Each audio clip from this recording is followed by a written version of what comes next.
All right, students, today we are going to be taking our fourth set of notes, and it is the final set of notes on this topic of conservation of mass. On the screen, you can see the main standard that we've been working on with all of our ICAN statements. So we're on the fifth ICAN statement that states you should be able to determine and compare the pH of substances.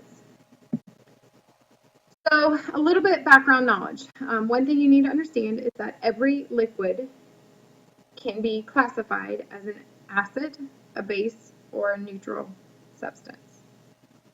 And most of them, like 99.5% of them, are acids or bases. It's very rare to have a neutral, perfect neutral substance. Even pure water, which is considered to be a neutral substance, does act sometimes like an acid and sometimes like a base. Some liquids are solutions. So when we use the word solution, you know what the definition is. Solution is a homogeneous mixture, which we learned about in the last set of our notes. Homogeneous meaning that the substances mixed together cannot be seen as individual parts in it. It all looks like one substance instead of many. What makes the solution acidic, basic, or neutral? When molecules are placed in water, so if a substance is added to water, sometimes they break down through chemical reactions that occur. If these chemical reactions release more hydrogen ions, which means that they have a positive, it's a hydrogen atom that has actually lost an electron because it was stolen away from some other atom, and then broken apart during this chemical reaction when placed in water, it has a positive, the whole atom has a positive charge now. If that happens where a solution has more hydrogen ions floating around, H plus ions, then the solution is acidic. If the substance or solution has more hydroxide ions, which are OH negative ions, that means an oxygen with a negative hydrogen atom bonded together, the solution is then basic. If equal amounts of hydrogen and hydroxide ions are released, the solution becomes neutral. Now, I've hinted in the last slide what an ion is, and we also have learned a lot of background knowledge to support your learning here, but let's talk about what an ion is. Most atoms, if you remember, have a neutral charge, so they have an equal amount of protons and electrons. However, sometimes through bonding process and then chemical reactions with those bonds, ions can be formed. Ions are atoms that have extra or fewer electrons than the atom normally does. Normally meaning with balanced equal amount of protons and electrons. So it could have one or two more electrons than normal or one or two electrons less than normal. Extra electrons means that the atom will have a negative charge, because if you remember, electrons have a negative charge. So if you add an extra negative charge to an atom, then it's going to have an overall negative charge. Fewer electrons means that the atom will now have a positive charge, because we're taking away those negative charges, the electrons, away from that atom. So therefore, instead of being a zero charge atom, now we have a positive charge. Ions form when an atom steals or gives away electrons. So in order to create that happy atom where it has a filled outer level, ions form. An example would be table salt, NaCl. Sodium becomes the positive ion and chlorine becomes the negative, because chlorine still steals the extra electron that sodium does not need. I don't know if you recall, but you did draw a sodium and a chlorine atom, I think on the last part of notes. And you found out that sodium has an atomic number of 11, which leaves one electron on the outside energy level. And chlorine has 7 on its outside energy level. Therefore, if chlorine steals away that one extra electron on the outer ring of sodium, both of them actually become more happy, and so that does create a positive sodium ion and a negative chlorine ion when they break apart. How to describe whether the solution is acidic, basic, or neutral. Scientists use the pH scale, which focuses on how concentrated a solution is, and pH means potential hydrogen. So what does a concentration mean?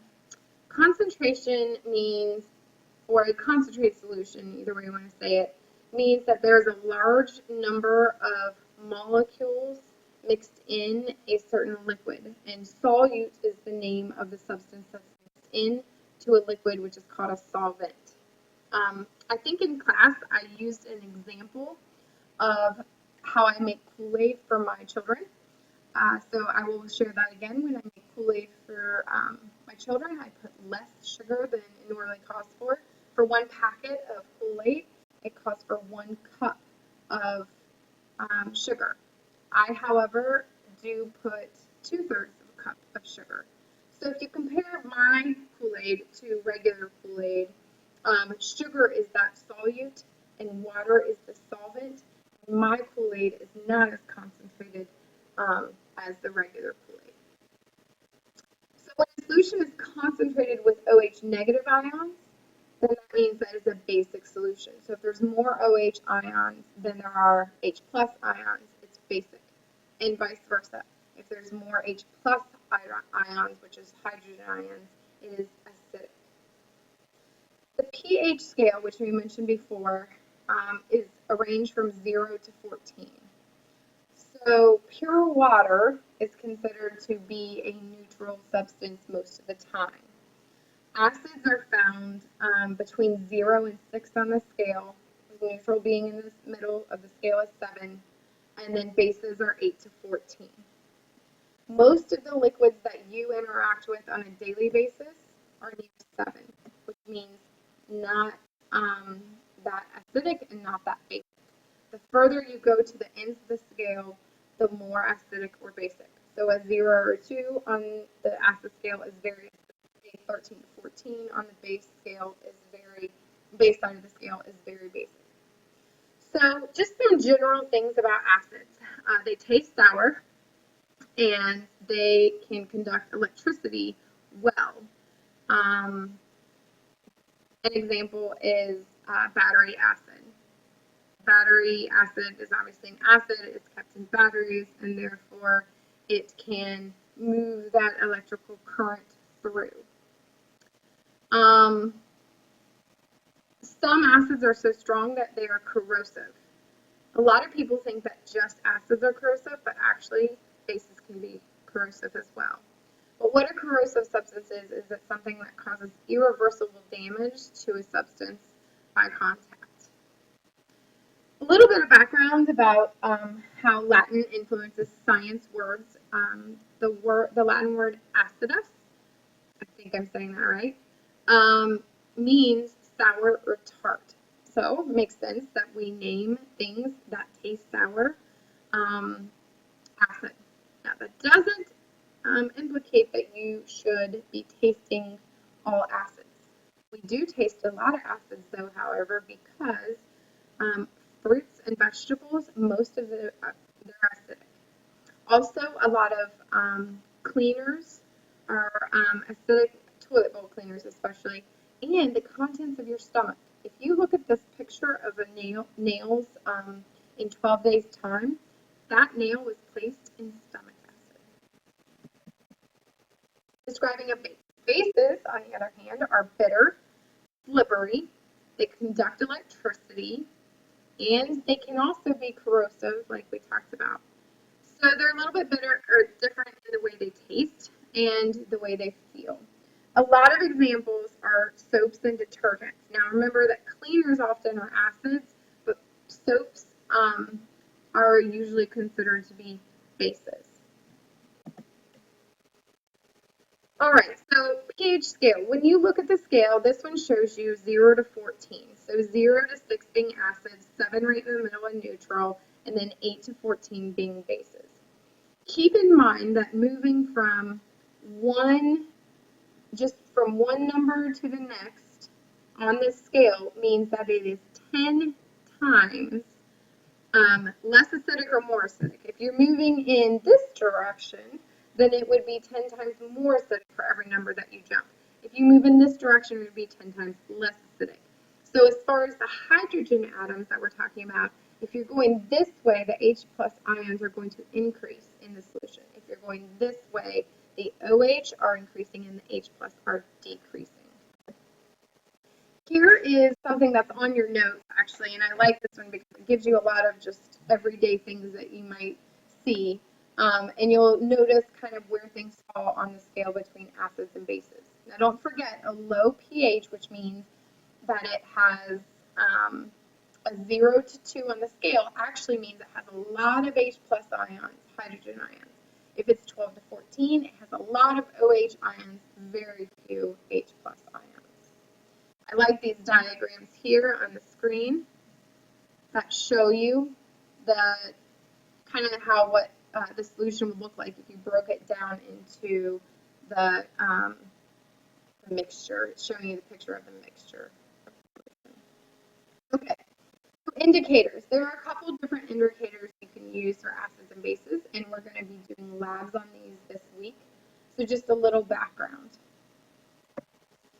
Indicators are made from organic, which means once living matter, compounds whose color is dependent on the amount of ions in a solution. Two that we're going to be working with are litmus paper and universal indicator paper. Litmus paper only changes color, and the color then tells you whether it's an acid or a base or neutral. And remember, very few things are actually neutral, meaning perfect 7. But, so what happens is the paper will be red. And so if you look at these pictures, it's a great description. Here they have blue litmus paper. If you dip blue litmus paper into a base, it's going to stay blue. But when you dip the blue litmus paper into an acid, it turns red. Red litmus paper will turn blue in a base, and it will remain red in an acid. So litmus paper is red or blue in color, and it only either stays the same color or changes color. And it either is going to change to red or blue depending on if it's an acid or a base and what color the paper started with.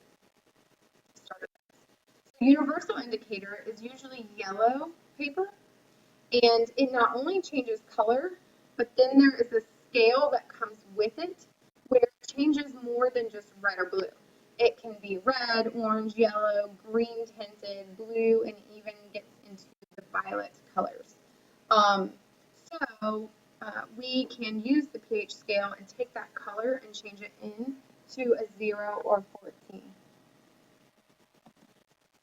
All right, so we're going to talk about the process of neutralization. So if you have an acid that's too strong or a base that's too strong, you can actually try to neutralize it.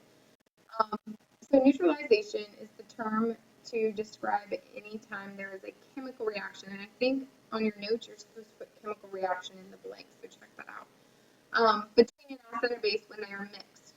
So the mixture of these liquids will leave the solution either less acidic or less basic than it started. So if you have a really strong base and you add some acid to it, then it's going to be less of a base. So it might come down from a 13 or 14 on the scale to like a 9 or a 10, depending on how much you mix in.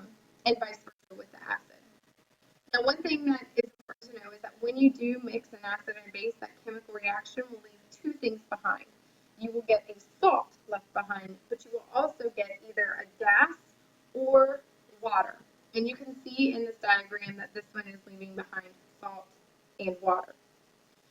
And if equal amounts of an acid or a base are mixed together, then it becomes a neutral substance. Now here, we're going to be just talking about some everyday uses of acids and bases. So feel free to jot down a couple of these ideas on your paper.